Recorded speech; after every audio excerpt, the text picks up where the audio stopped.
Hello, I am Dr. Diane, an expert on the Maya. In this interactive video, we will be doing a bit of historical inquiry. I'll be asking the children to imagine they're archaeologists, that they're actually part of my team working in the Maya rainforest, and they found all these amazing artefacts. I will then be showing them, one by one, these artefacts, 20 from my collection, and I'll be asking them a couple of questions. The first question I will ask them is, what do they think the object is made from? The second question will be, what do they think the object was used for? And then finally, who do they think the object belonged to?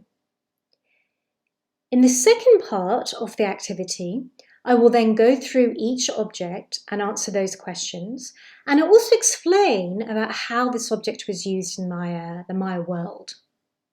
At the end of this activity then, children will be fully fledged archaeologists ready to work with me in the Maya rainforest.